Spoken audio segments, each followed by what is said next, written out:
Okay, what do you want me to tell you? Hey friends, what up? Welcome back to Babylon Talmud. Today we're studying Daf Chof Gimel, Daf 23 of Masechta Megilla, friends.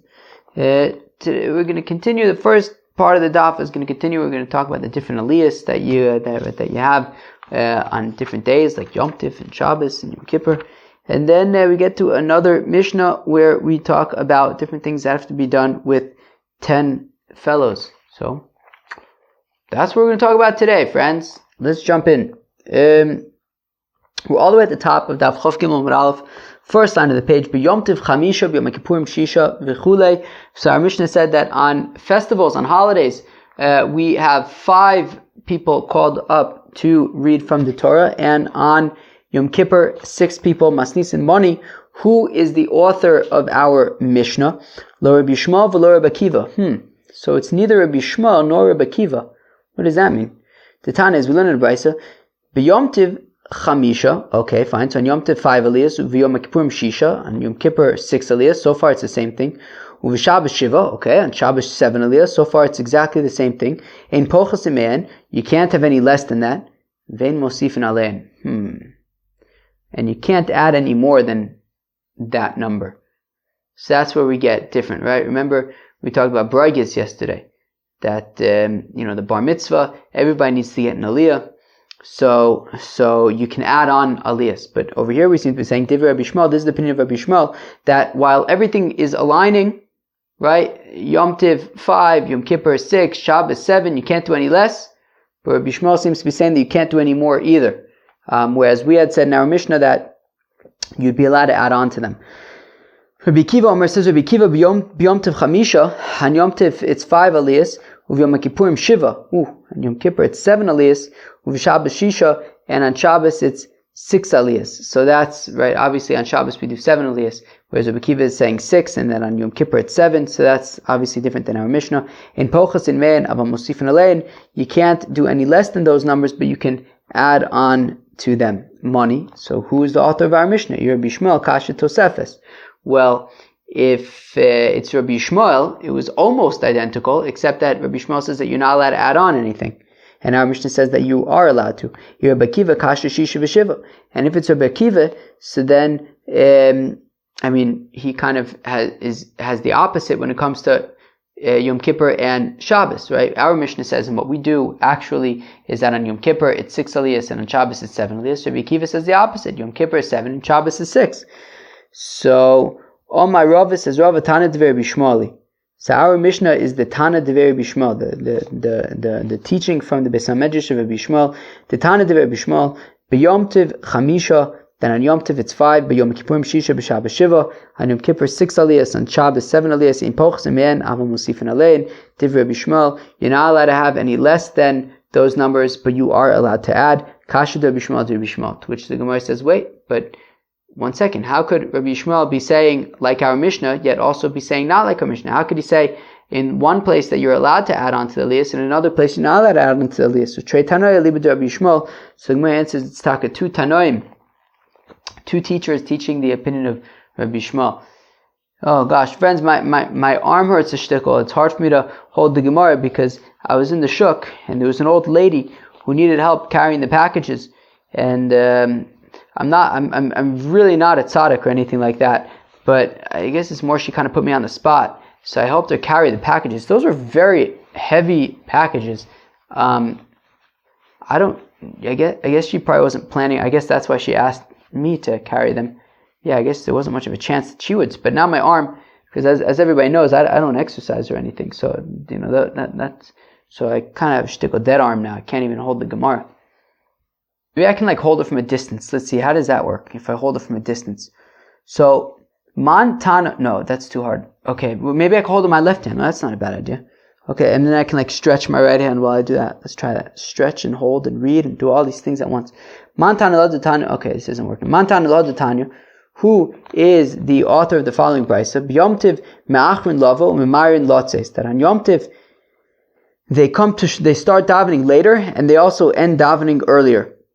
Okay, B'Yom Kippur Memarin Lavo, and on Yom Kippur they come early to the synagogue, and they leave later, they stay later. With Shabbos Memarin Lavo, Memarin Lotzes, and on Shabbos they come early and they leave late. All right.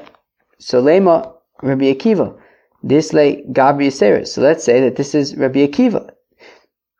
That Rabbi Akiva says that on Yom Kippur you have that extra aliyah, right? And therefore on Yom Kippur ma'achrin lotzes, right? They leave later on Yom Kippur because there's that extra aliyah.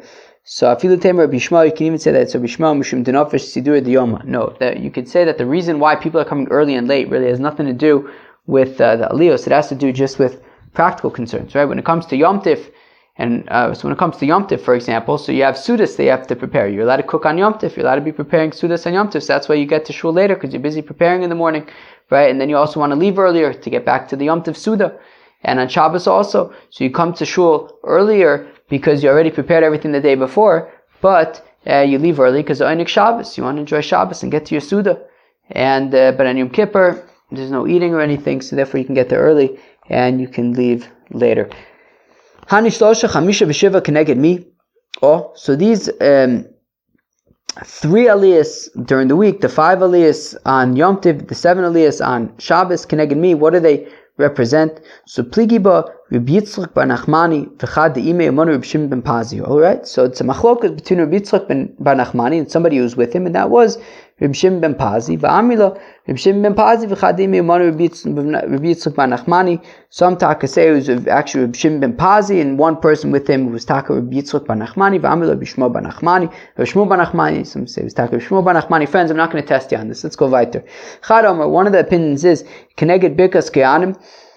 So one of them says that one opinion is that it's like the Birkos Kohanim, right? When the Kohanim and the priests bless us in the synagogue, so there's 3 sections, right? Yivrechacha Hashem v'yishmerecha is 3 words. Yair Hashem panav elecha v'chunecha is 5 words. Yisa Hashem panav elecha v'yosim l'cho shalom is 7 words. So the 3 aliyos, 5 aliyos, and 7 aliyos are connected the Birkos Kohanim. B'chad Omer connected Shlosha Shomrei Asaf, and the others who say that it's like the 3 guards of like the gates of the temple. Chamisha Meroi Pnei Melech, and 5 of like the 7 prestigious advisors to the king. Shivaroi Pnei Melech, and 7 advisors to the king. Okay, that sounds like a lot of fun. What do you want me to tell you? Tani Rav Yosef taught Shlosha Chamisha V'Shiva Shlosha Shomrei Asaf. It's the 3 like guards, people on the gates of the temple. Chamisha Meroi Pnei Melech, Shivaroi Pnei Melech. Right, that it's 5 of the 7 advisors of the king, and all 7 advisors of the king. All right, sounds good to me. Amr le Abai says, Abai ado idno my time lo parish lanmar. Abai says to Rav Yosef, wow, Rav Yosef, that was mind blowing. How come you have never told us that or this until now? Amr le. So Rav Yosef replies, Lo abayadane de tzvi chasu le. I didn't realize that you needed to know it. Because after all, have you ever asked me something and I didn't tell you? I'm an open book. I had no reason not to tell you. It didn't come up. I didn't realize you needed to know. Okay, now you know. Yaakov Mino'ah li Rav Yehuda. Okay, so Yaakov Mino'ah said to Rav Yehuda. All right. Hanishisha Yom Kippurim kineged mi. What's with the 6 aliyahs of Yom Kippur? So Amalei. So Rav Yehuda responds, kineged Shisha she'amdu mimino shel Ezra. It represents the 6 people who stood to Ezra's right and the 6 people who stood to Ezra's left. Shenemar, as the pasuk says, V'yamud Ezra, a sofer, that Ezra the scribe stood, al migdal eitz asher osu l'davar, on a wooden sort of podium that they made. V'yamud etzlo, and next to him stood Matisya v'Shama, I think, v'Anaya, v'Orya v'Chilkia u'Maasaya al yamino. So on his right were those 6 individuals. Umismalo, and on his left, Pedoyahu, Mishal, Malkia, V'choshum, V'chashbadona, Zechai, Mishulam. And on his left were these 6 people. Wait a second, Hani Shiva Avu. Those weren't 6, that was 7. Hani Zechai, Hani Mishulam. Zechai and Mishulam are the same fellow. V'amai Kro Mishulam. So why do they call him Mishulam? The Mishalim Ba'avade, because he was very, very geschmack. Alright, let's go weiter. Tanu Rabbanim, the Rabbi Sada call only Minyan Shiva. Okay, so anybody can get an aliyah. Vafilu kohen, vafilu isha, even a young fellow, even a woman. Aval amru chacham isha lo sikra b'torah mipnei kvod tzibur. All right, but the rabbi said that we don't want women reading from the Torah out of the honor of the congregation. All right, I'll leave that up to you to interpret that. Ibailu, the rabbi, so they asked the kasha. Maftir ma'ushayla minyan shiva. All right, so friends, we've all been to synagogue, hopefully at least once, and on Shabbos there's the maftir, right? There's the fellow who gets the last aliyah. He reads a little bit from the Torah, and then he reads from the Navi. So the question is, does that aliyah count as one of the 7 aliyahs? So obviously, I imagine in our shuls, the answer is no. You have 7 aliyahs and then you have maftir, but the Gemara doesn't know that yet. So the Gemara wants to know, maftir ma'ushiyal minyan shiva, does the maftir, does that last aliyah, does it count as one of the 7, or is it an additional? Is it an add-on? Rav Huna Rav Yirmiyah bar Abba. So machlokas Rav Huna and Rav Yirmiyah bar Abba. This sounds juicy. Chad Omer ole v'chad Omer eno ole. Okay, that's a nice, neat machlokas. One says, yeah, it's one of the 7. The other one says, no, it isn't. All right. Mandomer ole deha. It's like a classic. Like, hey, what's the halach? It's a machlokas. All right. Fine. So Mandomer ola. So the opinion that it counts as one of the 7 deha kari, because after all, he's reading from the Torah. He's reading from the Torah, so it counts as one of the 7.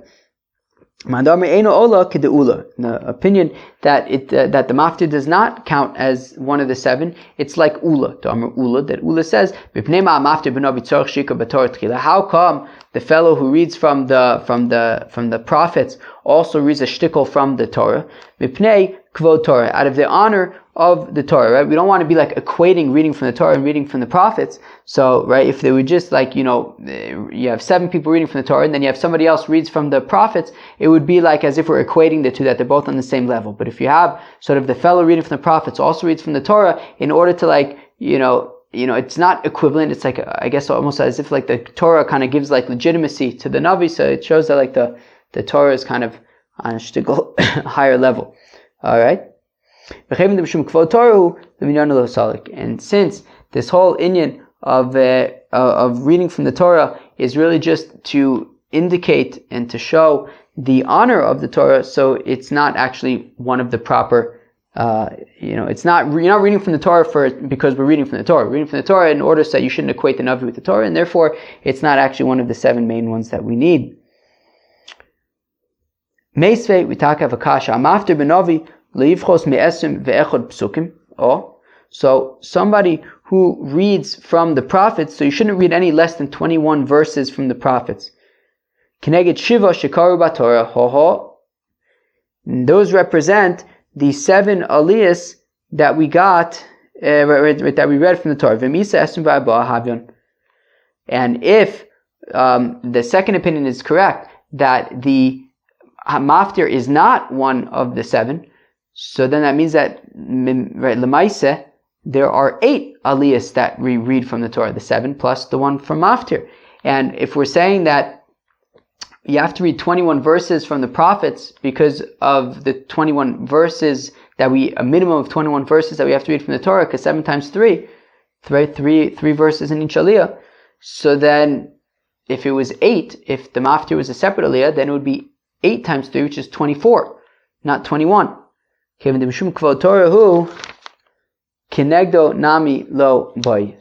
Gemara answers, it's not such a good kasha, right? What's the whole reason why we said that it doesn't count as one, right? The Haftorah does not count as one of the 7.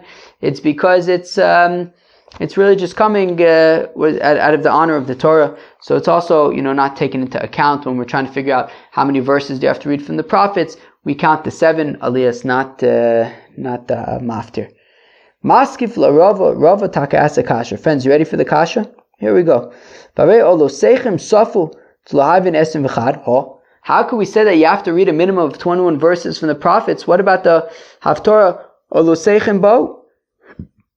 Olosechem safu. And that Haftorah comes from Yirmiyah, all right?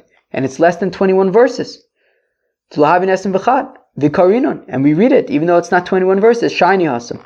No, that's different to Salik and Yana, because even though it's less than 21 verses, it's a complete topic. All right. And what? And so you're saying that when it's not a complete topic, so then you have to have at least 21 verses. Shmuel Bar Abba Taka said, Zimnin Sagin, many times. I was before Rabbi Yochanan. And after we would already read 10 verses from the prophets, he would say, okay, that's enough. So Malcolm Sheish Turgum and Chinese. They say, well, by Rabbi Yochanan there was a translator, and since there was a translator there, we don't want to schlep things out too long. So even we're saying that 10 verses was enough. But if there's no translator, then you should really read 21 verses. Keneged like the 7 aliyos times 3. Sounds like a lot of fun. The Tanya of Tachlifa Bar Shmuel, that Tachlifa Bar Shmuel Takatot, Loshanu Ela b'makom she'ein turgaman, av makom she'esh turgaman posek. When we say that you have to read a minimum of 21 verses, that's only when there is no translator, right? Because they used to read a verse and then translate it. Although we'll see, you can actually maybe read a few verses and then translate. Okay, when it comes to Navi, anyways. But if there's no Navi, if there's no translator, so then you would read 21 verses. If there was a translator, then you could read less than that. Wait, I'm not sure what I just said. If there is a translator, then you could read less. You could read only 10. But if there's no translator, then you read the whole shebang. You read at least 21. In Porson al Shema says the new Mishnah that we don't Poris al Shema. Friends, who could tell me what Porson al Shema is? No, I'm serious. Who could tell me? I don't know what it is. I need you to tell me. Honestly, I don't really get it. It's like I don't really get it. I guess I kind of get it, but also not.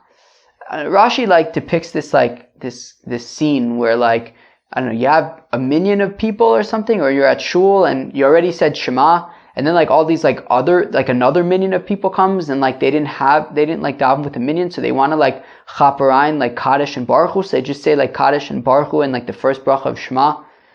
All right. Okay, it sounds good to me. What do you want me to tell you? So, in Porson al Shema, then over in the Fnei Teva, you don't be the Chazan, the Shliach Tzibor. Ve'nosen es kapeim, you don't do Birkas Kohanim. Ve'in Korin Batorah, we do not read from the Holy Torah. Ve'im Maftirim B'Navi, we don't read from the prophets. Ve'nosen Maimudu Moshav, and we don't, if a fellow passes away, so apparently, on the way to the, do we do that? I think we actually do that, actually. I think we actually still do Ma'amud Moshe. We don't sit down and stuff, but I'm pretty sure that we do that actually. As you bring the fellow to be buried, you stop a whole bunch of times. Yeah, we did that for my grandfather. I had somebody else had to take over for me because I was, interesting. I guess kind of I was expressing that I have a dead arm because I had to carry packages. So I had a dead arm also from carrying my grandfather. And so we had to, right, you stop a whole bunch of times. And it was really heavy.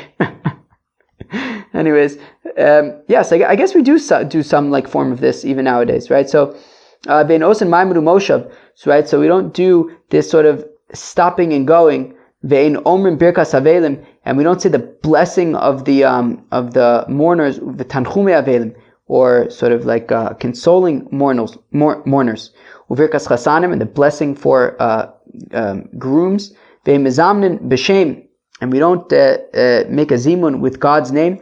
Pachos me'asar, if you have less than 10 people, less than a minyan, right? To do all these things, you have to have a minyan.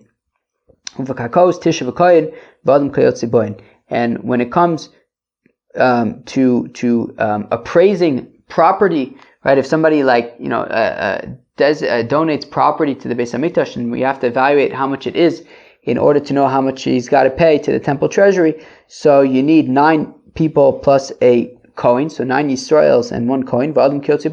Also, if a fellow kind of donates his own value to the temple, and you have to figure out how much is this fellow worth. So also 9 individuals plus a Kohen. So how do we know these things that we need? How do we know that we need 10 a minyan? So Megilla bar Abba, Rabbi Yochanan. So it says Megilla bar Abba in the name of Rabbi Yochanan. The Amar Kra. Oh, we have a verse. What does the verse say? V'nikdashti b'soch b'nei Yisrael, and I will be made holy among the children of Israel. So b'soch, right? It says b'soch b'nei Yisrael. Kol davar shebekadusha lo yepachos me'asara. Whenever you have something holy, you have to have at least 10 people. My mashma, how do you would learn this out from Nikdashti b'soch b'nei Yisrael? The Tani Rebchia, that Rebchia taught Asya toch toch. We make a gzeir shava of toch toch. It says v'nikdashti b'soch b'nei Yisrael, v'ksivacha v'nikdashti b'soch b'nei Yisrael, v'ksivasam, and it says by the spies that were sent to Israel, hibadu mitoch ha'eda, separate yourselves from mitoch, from this I'm sorry, 1 second. No, this is by Korach. It says, Hibadu mitocha Eda, separate yourselves from mitoch, from amongst this Eda. And in Eda, Vasa Eda, we make Gzer Shava of Eda, Ksiv Hasam, it says by the Meraglim, by the spies, Ad Moset La Eda Arua Azos, how long are we going to have this nudniki kind of bunch? Malahal Nasar Afghanisar. Just like by the spies, it was 10, because Yoshua and Kalev were sort of the good guys. They weren't part of that Nudnik bunch. So the Nudnik bunch was the 12 representatives minus 2, so 10. So just like over there it was 10, so also by Korach it's 10. And so it says, so Eda is 10, and then it says, Hibadu mitocha Eda, so, and then we say, Nikdashti b'soch b'nei Yisrael, so therefore everything that's holy needs to be with 10 individuals. So also when we're carrying a mace, so we don't do this stop and go thing. I guess technically they'd probably really actually maybe sit and stand. I don't know. And then Rashi says they would give eulogies and stuff. We definitely don't do that now, as far as I know. But okay. So Kevin the boy lememar imdu yikarim amodu shvu yikarim shvu batzum yasar lav orech ara. All right. Because since it was kind of like an official thing, right? They would have to say, okay, now stop, and now go, and then, so you would need like somebody to kind of officiate, and if it's going to become a whole official thing, so you want to have at least a minyan. We don't say the blessing to mourners and the blessing to grooms. My birkas avelim, birkas rechava. What's the blessing of the mourners? It's the blessing on like the road. I think like after the burial, I think. It says Rabbi Yitzchak, the name of Rabbi Yochanan, that the blessing of the mourners you have to have 10. And the mourners don't count. You have to have more 10 a minyan in addition to the mourners. Birkas chasanim ba'asara, the blessing of the grooms is with 10 v'chasanim min a minyan, and the groom counts. And benching, right? Say, right, Nevarech Elukenu Shachan Mishalo, so you need 10. Kevin the boy Lememar Nevarech Lelukenu Batzum Yasar Lavorech Ara. Since we have to say, right, let's bless our God, and we're saying God's name, so you want to have at least 10 to have respect for God. Okay. And the praising property, you have to have 10, so nine of them could be sort of Israelites, the other one a Kohen, a priest. And also when evaluating people, Minan immediately, how do we know this? Amr Shmuel, Asara Kohanim Ksuvim Beparsha. Shmuel says in the context of sort of arochin, of evaluations, so it says Kohen 10 times. So that's how we know that you need 10 people. Chad legufe, one of them teaches that you need a Kohen, right? It says Kohen 10 times. So one of them teaches that you need a Kohen. And the other ones are sort of miuts, miut achar miut, sort of limitation after limitation. When you have sort of multiple limitations, so it actually comes to include Tishi Yisraelim v'chad Kohen. So 9 Israelites and 1 priest, right? Meaning it could have just said Kohen once, and then we know that you need to use Kohanim. But the fact that it keeps on saying Kohen, so that's going to limit it to say that you actually only need 1 Kohen. The rest of them could be Yisrael's. We say, wait, actually, wouldn't it make sense to say that when it says Kohen, it means you need a Kohen. Then when it says Kohen a second time, right? So it's a limitation after a limitation, which comes to include. So that means that you can have a Yisrael. But then when it comes to the next one, then it kind of starts over again. So it should be a Kohen, and then Yisrael, Kohen Yisrael, Kohen Yisrael, Kohen Yisrael. Shouldn't it be 5 and 5? So Gemara says Taka good kasha. And also when it comes to a fellow, if you want to evaluate a fellow, so you have 9 Kohens and 9 Yisraels and 1 Kohen. But 1 second, you can't be makdish a fellow. You can't make a fellow hektish. When a fellow says, I want to give my value to the temple treasury. Titania, as we learned in the Brisa, a fellow says, I want to give my value to the temple treasury. So we evaluate him as if he was going to be sold as a slave. And a slave is compared to property. The slave, as the pasuk says, that you can sort of inherit slaves to your children after you. As an inheritance. So therefore, in a certain sense, we evaluate slaves like we evaluate property and therefore, right, land, and therefore you need 9 Yisraels and a Kohen. Friends, that was Daf Chof Gimel from Masechta Megillah. I hope you enjoyed it. The first part of the Daf, we were discussing the different aliyos that we have on the different days, right? So our Mishnah says that on Yom Tiv, 5 aliyos, on Yom Kippur, 6 aliyos, and on Shabbos, 7 aliyos. You cannot have less, but you can have more. And we wanted to figure out who that is, because Rabbi Shmuel says that, yes, 5 on Yom Tiv, 6 on Yom Kippur, 7 on Shabbos, you can't have any less, but he also says you can't have any more either, which is not like our Mishnah, which says that you can have more. And Rabbi Akiva says actually something very different, which is that Yom Kippur is 7 aliyos, and Shabbos is 6 aliyos, which we don't do. So in the end we say that it's actually a different version, our Mishnah is like a different version of Rabbi Shmuel, which is that, that you can have less, you cannot have less, but you can have more aliyos. Then we had a discussion about if maftir, if the Haftorah, the fellow, right, when we read from the Torah, from maftir, does that count as one of the 7 or not? So one answer was yes, one answer was no. And then we moved on to a whole bunch of different things that need a minyan to do them. Friends, that was Daf Chof Gimel of Masechta Megillah. Hope you enjoyed. I'll see you soon for Daf Chof Dalet. Peace.